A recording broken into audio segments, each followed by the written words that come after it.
السلام عليكم ورحمة الله تعالى وبركاته. والله لي سو دواada dhamaantiin meel kasta joogtiin waxaan idin leeyahay malaa'igta soo booqato aad baan idinkaga mahadcelinayaa soo booqashadiina. mawduucan maanta ka hadlayaa waa labo mid wuxuu ku saabsan yahay nin sheegay inuu dhaawacyahayo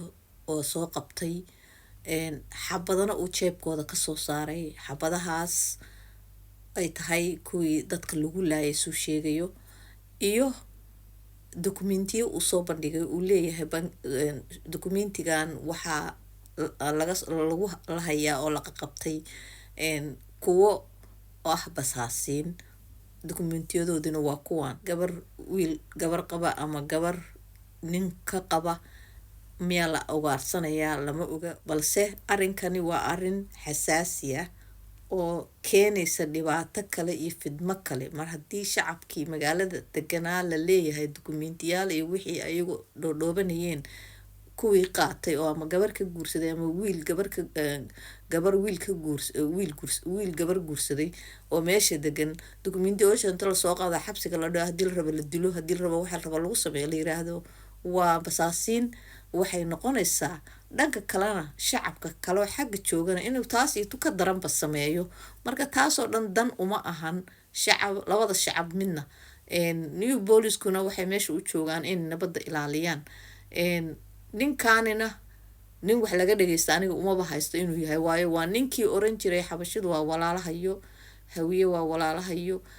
noo soo gurmada diray, haddana dhihi jiray hawiye ismaba geyno, hawiye ismaba naqaano, hawiye odayaduba isma gardameer hayuba islama daaqaan, daaroodkaana annaga aan isku dhownahay, aan ood wadaagnahay, aan wiil abtigiisnahay, hadda dhan u ridayay. waa ninka maanta hadlaya oo la maxaan ku dhahaa Soomaaliya naloo yimaado naloo soo cararo. Soomaalidu waa tii uu ka cararayay uu dhihi jiray annaga shaqo maxaan isku leenahay, waxba iskuma nihiin, aabahay baa ku dhintay, adeerkay baa ku dhintay, ninkii dhihi jiray weeyaan ninkan aad arkaysiin. waxaan kaloo idin hayaa ciro. ninkaas ciraa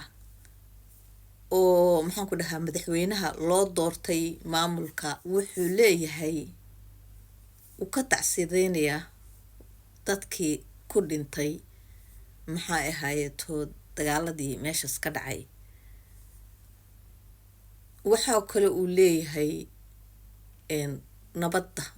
nin nabadeed buu iila egyahay, aniga nin nabadeed ayuu iila egyahay. run ahaantii ma aha nin hadaladiisu ay fidmo sii kicinayaan sidaan u arko. marka bal idinkuna labadaas arrimood ila daawada. marka hore bal ila daawada ninkan fidmoolaha ahaan jira oo hadda isku dayaya inuu nabad iyo wax ka hadlo oo referenskeedii iyo sumadeedii taasoo ka kadibtay jeebka maxaabiista ayay ka soo dhacday. waxaan halkan ku haynaa saraakiisha sirdoonka ee basaasiinta ka howlgala deegaanada gudaha Soomaaliland oo ay ku qoran tahay jaaliyadda Itoobiya ee Soomaaliland oo aqoonsigoodu ka yahay. bircow Soomaaliyow islaamow reeshil isxaaqow waxay u baahan yihiin gurmad degdeg oo nooc walba leh. halkani waa laanqeyrta isbitaalka weyn ee magaalada laanqeyrta oo dhaawacyada dumarka, haweenka, maxasta iyo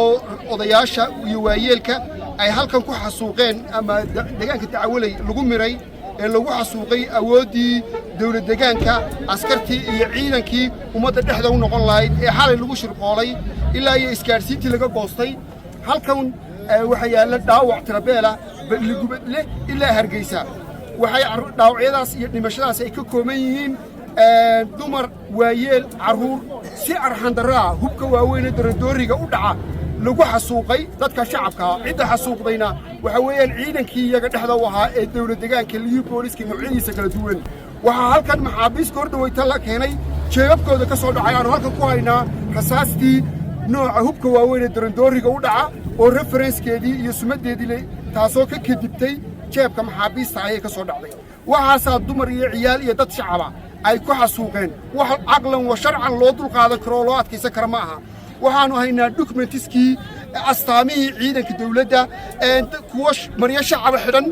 oo dokumentiskoodii iyo aqoonsiyadoodii jeebabkooda laga helay. waxaanu halkan ku haynaa saraakiisha sirdoonka ee basaasiinta ka howlgala deegaanada gudaha Soomaaliland oo ay ku qoran tahay jaaliyadda Itoobiya ee Soomaaliland oo aqoonsigoodu ka yahay. iyo documents fara badan iyo direysyo fara badan waa kuwa waxa weeyaan dadkan waxba loolama hadhin waxaanu doonaynaa meel kasta oo dadka lagu xasuuqayo isri safaynta habar loo waayey waa habaar qabto waxa weeyaan beel loo waayeyna waa ilaahay rog beelaha direed meel kasta ay joogaan hadday jaarsa tahay hadday afarta direed ay tahay cali madaxweyne mahadir madaluug dir madoobe dir iyo madaxweyne dir mid walbaaba deegaankiisa iyo halku jooga ee dowlad deegaanka iyo ismaamulka Soomaalida waa inuu ka howlgalaa arrintani maaha markii koobaad ee dowladda dhinaca jar ay samaynayso dowladda dhinaca jar waxay soo abaabushay dhacdooyinkii lagu wiiqay ciidanka qaranka Jamhuuriyadda Soomaaliland oo ay u gogol dhigtay oo jigjiga ka dhacay baartituugiisina uu ka socdo ascaanood iyagoo ku afgabaadsanaya waxaan nahay ergo ka socota nabadaynta Soomaaliland oo dowladda Soomaaliland soo codsatay waan si dhow u la soconaa waxay ka socdaan oo ay ka wadaan halka xalay iyo maanta shirka ka socdayna waanu ognahay waxaan u sheegayaa ida canaanamayno madax dhaqameedkayagu laakiin dadkiina iyo maatadiina hadagina oo hoosaasinina mari dagaal la hadago mar labaad dagaal isku dagay maanta wixii dhacay daacad baad ka haydeen nabad baad doonayseen laakiin mar labaad iyo mar saddexaad waynaad ummadani waxay xaqeedu ku leedahay aad cimaamadaha garabsaarkii koofida dhaadheer aad u sidataan waynaad u fulisaan aanay ahayn dadka shacabka ay halka aad joogtaan bay koofiyadaha iyo cimaamadaha kaga dhigeen wallahi wa billahi wa tallahi waxaan ugu baaqayaa baabuurta iyo laanguruusalada iyo xaajidaha iyo gaadiidka u soo daawashatay goobaha caafimaadka sida meesha la yiraahdo balugubadle cusbitaalkiisa waxaa laga waayay oo ummaddu ku muusanawday war dhaawaca tirada badan ee dumarka iyo ciyaalka ku leeday kaalayoo soo qaado wax lagu qaadan la waayay ha aqbalina shacabkii mee dumarkii adka aaway shiida baabuurta kaashadaha ka furta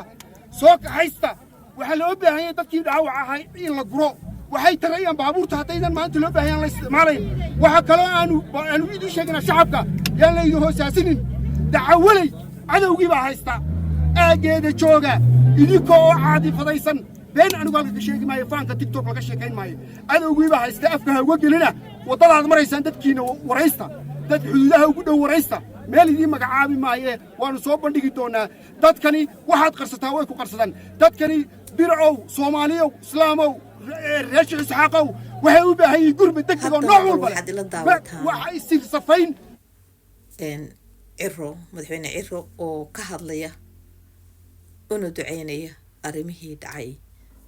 maxay idinla muuqataa ra'yiguna idinkana waa noo muhiim waad mahadsantihiin like-ta iyo commentiga iyo share-ka aan la teginina share waxba idinka dhimayso share garee si dad kale u gaaro warkan subscribe-kana ha iloobina intiina aan subscribe ka samaynin aad iyo aad baad u mahadsantihiin asalaamu calaykum waraxmatullaahi dacwalay waxaana looga barayaa inuu naxariisto jannadiina ka waraabiyo ehelkii axsaabtii iyo qaranka jamhuuriyadda Soomaaliya samiriga iimaan ka siiyo waxaan kaloo ducaynayaa inta dhaawaca ah in Allah uga baryaynaa inuu caafimaad buuxa oo dhaqsaas siiyo meel fiican bay warayaan dadaaladii dhibaatada lagu soo afjarayay iyo wadahadalkii ka dhaxeeyay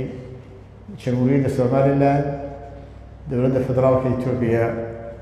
iyo dowlad deegaanka Soomaalida